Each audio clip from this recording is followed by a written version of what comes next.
Sinyal.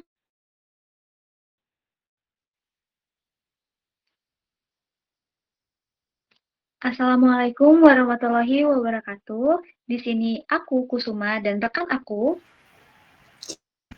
Trinatania akan sedikit menjelaskan terkait the focus theory of normative conduct. Jadi next. Oke.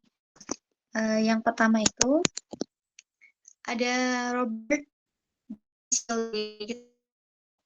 yang menjadi peran utama dalam theory of normative conduct.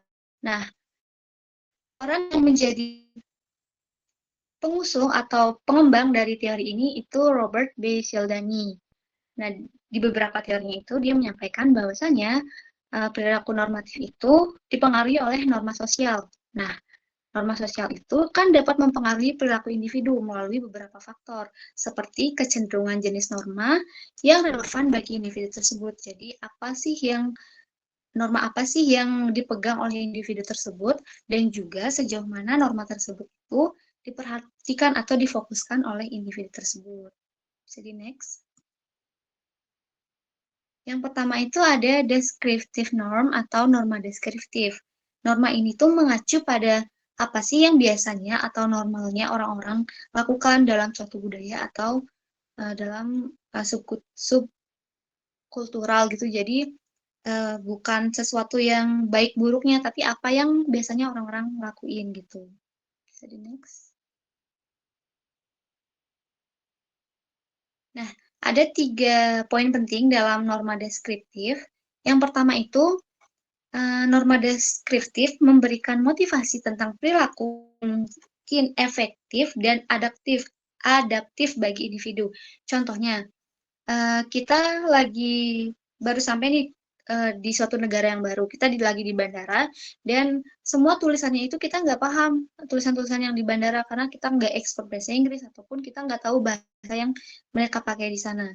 Nah, dengan posisi kayak gitu, kita bakalan cenderung ikutin perilaku orang-orang yang ada di bandara itu. Misalnya, orang-orang keluar dari pesawat langsung belok kanan nih, ya udah kita bakalan otomatis ngikut belok kanan juga. Jadi, ini tuh apa ya namanya, kayak perilaku yang kita lakukan itu kayak memberikan kita jalan pintas nih, oh ini aja yang harus kita lakuin sekarang gitu. Poin yang kedua, norma deskriptif merupakan bentuk pengambilan keputusan yang singkat dan menguntungkan. Nah, norma deskriptif ini biasanya lebih diperhatikan ketika individu merasa kelelahan secara kognitif. Sehingga dia itu bakalan cenderung, ya udahlah aku ngikutin apa yang mereka lakuin aja gitu, tanpa mempertimbangkan baik dan buruknya perilaku tersebut gitu. Dan biasanya ini menguntungkan secara efisiensi otaknya. Jadi gak akan kepake banyak gitu loh kapasitas di otaknya. Poin ketiga itu perilaku ini terbentuk bukan dari perintah, dari kebiasaan. Perilaku yang terbentuk dari norma deskriptif bukan di sebuah perintah gitu. Kalau orang ikut perilaku yang karena ngelihat ada poster jangan buang sampah sembarangan, berarti itu bukan perilaku yang terjadi karena adanya norma deskriptif. Nah, kalau ada perilaku yang terjadi karena di sana tuh emang orang-orang kayak gitu, jadi orang-orang kayak gitu berperilakunya, nah itu yang disebut dengan norma deskriptif. Jadi next.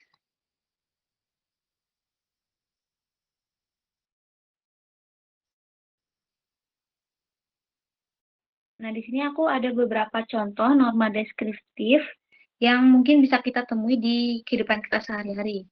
Yang pertama, yang di kiri bawah, itu kan ada foto orang gitu ya. Kan masyarakat di lingkungan emang biasanya ngantri dengan rapi gitu.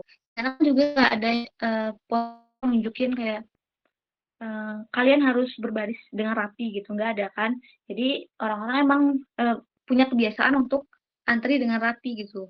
Nah, ketika ada satu orang nih yang tiba-tiba nggak antri dengan rapi, kemungkinan dia dipengaruhi oleh norma lain yang menganggap kalau antri itu salah gitu. Jadi dia memilih untuk nggak antri. Terus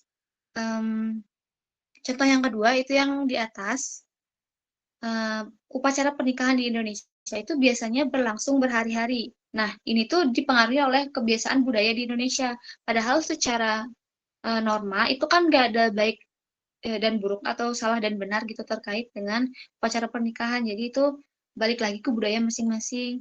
Ketika ada orang yang mungkin nggak memilih untuk nggak berhari-hari melangsungkan pernikahannya, berarti dia secara perilakunya nggak mengikuti norma deskriptif gitu. Terus contoh yang terakhir itu orang-orang biasanya membuang sampah di lapangan kosong yang ada di desa. Nah, di sana kan udah kelihatan ya, di foto di atas itu kayak ada larangan untuk buang sampah sembarangan di sana. Tapi orang-orang buang sampah sembarangan di sana. Itu kenapa bisa kayak gitu? Karena orang-orang tuh udah kebiasaan aja buang sampah di sana, jadi itu bakalan diikutin sama orang-orang baru yang ada di desa itu gitu. Jadi itu yang dinamakan dengan norma deskriptif. Next. Nah, ini akan dijelaskan oleh Nat. Oke, sebelumnya makasih Kusuma udah jelasin untuk norma deskriptifnya. Jadi teman-teman sini aku mau jelasin tentang norma injunktif. Sebelumnya kan the focus theory of normative conduct ini tuh ngejelasin tentang gimana sih norma sosial tuh bisa mempengaruhi perilaku kita gitu. Nah, itu kebagi jadi dua, yang tadi deskriptif udah dijelasin sama Kusuma, terus sekarang aku mau jelasin yang injunktifnya. Kalau misalnya injunktif, norma injunktif itu persepsi tentang apa sih yang seharusnya dilakukan oleh kita di dalam satu situasi. Basicnya itu dari perilaku apa yang disetujui dan enggak disetujui oleh masyarakat kita. Kayak gitu. Oke, jadi ketika kita tuh melakukan perilaku berdasarkan norma injunktif, kita tuh akan cenderung berperilaku sesuai dengan apa yang kita yakini sebagai hal yang benar dan disetujui oleh masyarakat. Atau bisa dibilang core principle-nya norma injunktif ini tuh sebagai pedoman moral tentang tindakan yang tepat gitu. Nah, ini ada beberapa contoh dari si norma injunktif ini kalau yang biasanya kita temuin sehari-hari, misalnya di lingkungan sekitar kita ada tulisan buanglah sampah pada tempatnya, atau kayak di taman rumput gitu ada tulisan jangan menginjak rumput, atau misal di perumahan ada tulisan dilarang membuat kebisingan setelah pukul 10, atau papan yang menyuruh kita atau tulisannya itu dilarang merokok di area ini. Jadi biasanya si norma injunktif ini tuh bentuknya kayak larangan atau perintah gitu tentang apa yang seharusnya dilakukan dan apa yang nggak boleh dilakukan. Nah, si norma injunktif ini teman-teman sangat berkaitan banget sama efek priming. Apa sih efek priming itu? Efek priming itu fenomena di mana paparan terhadap suatu stimulus itu bisa bentuknya kata atau gambar, itu tuh bisa mempengaruhi respon kita terhadap stimulus berikutnya. Nah, kalau dalam konteks teori ini, priming tuh bisa digunain buat bikin si norma injunktif ini tuh lebih nonjol sehingga pada akhirnya ini tuh bisa berhasil mempengaruhi perilaku seseorang. Nah, priming ini tuh ada beberapa bentuk. Yang paling sering dipakai ketika di lingkungan sekitar itu ada priming dengan isyarat visual. Nah, priming dengan isyarat visual ini tuh contohnya kayak yang misalnya dilarang merokok di area ini terus kayak ada tulisan ada gambar yang orang gak ngerokok gitu, atau kayak misalnya yang ini bayangin kita tuh nempel stiker kecil atau gambar-gambar yang ngingetin kita tentang nilai yang mau kita junjung tinggi, misalnya apapun itu yang kita tempel di kaca mungkin atau di layar laptop, apapun itu. Nah, ini tuh bisa mempengaruhi kita untuk bertindak sesuai dengan apa yang udah kita tulis di priming isyarat visual itu. Terus ada juga priming dengan aroma. Penelitian tuh nunjukin bahwa aroma tuh bisa mempengaruhi perilaku kita juga loh. Contohnya, aroma bersih itu kan kayak aroma sabun atau deterjen. Nah, ini tuh bisa ngaktifin prime untuk kita berperilaku jujur. Misal, kita mau ngegunain sabun yang wanginya tuh kayak bersih dan lain-lain sebelum melakukan aktivitas. Ini tuh bisa ngebantu kita untuk bisa bekerja dan berinteraksi dengan orang lain dengan lebih efektif gitu. Terus contoh ada priming dengan lingkungan. Misalnya kita nata lingkungan kita tuh sesuai dengan norma injunktif yang mau kita ikutin. Contohnya kita mau being productive. Terus kita bisa kayak ngeset meja kita untuk rapi dan terorganisir. Nah, lingkungan yang teratur ini tuh bisa ningkatin prime atau pikiran kita untuk bisa lebih fokus dan efisien. Nah, kalau misalnya contoh penerapan nih yang tadi aku bilang, sebenarnya kalau di norma injunktif sendiri, kita tuh seringnya ngegunain priming dengan visual. Yang pertama itu contoh nih, kita mau bikin iklan layanan masyarakat tentang keselamatan berkendara. Nah, kita tuh bisa nyantumin foto orang yang mematuhi rambu lalu lintas atau ditambah juga pesan yang nekenin pentingnya keselamatan. Nah, akhirnya kombinasi dari norma injunktif dan juga visual ini tuh bisa ngaktifin norma injunktif tentang perilaku berkendara yang bertanggung jawab gitu. Terus contoh nih di lingkungan kerja, ini juga pakai yang tadi kita misalnya masang poster yang isinya itu nilai-nilai perusahaan kayak apapun itu yang mau kita tekenin nilai-nilai positif, entah itu integritas dan lain-lain. Nah, Prime ini tuh bisa ngingetin karyawan tentang norma injunktif yang diharapkan sehingga akhirnya bisa ngedorong perilaku yang lebih baik gitu. Terus misal di dalam kampanye kesehatan kita mau ngepromosiin orang-orang atau ngedorong orang-orang untuk aktif berolahraga. Nah, kita bisa nampilin gambar orang yang lagi berolahraga gitu. Dan juga ditambah sama pesan yang menekankan manfaat kesehatan dari olahraga itu sendiri. Sehingga pada akhirnya ini bisa ngedorong orang untuk lebih aktif. Nah, selanjutnya ini ada salah satu penelitian yang dilakuin di Taman Nasional Petrified Forest, di mana di sana itu banyak banget kasus pencurian kayu gitu.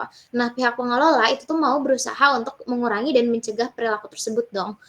Dan mereka peneliti itu melakukan ngasih kayak dua pesan yang berbasis norma injunktif sama norma deskriptif. Norma injunktifnya itu tulisannya jangan mencuri kayu dari Taman Nasional Petrified Forest. Nah, norma deskriptifnya tulisannya banyak orang mencuri kayu dari taman ini. Terus mereka tuh kayak naruh papan itu tuh di area yang berbeda tapi masih di dalam Taman Nasional Petrified Forest ini sendiri.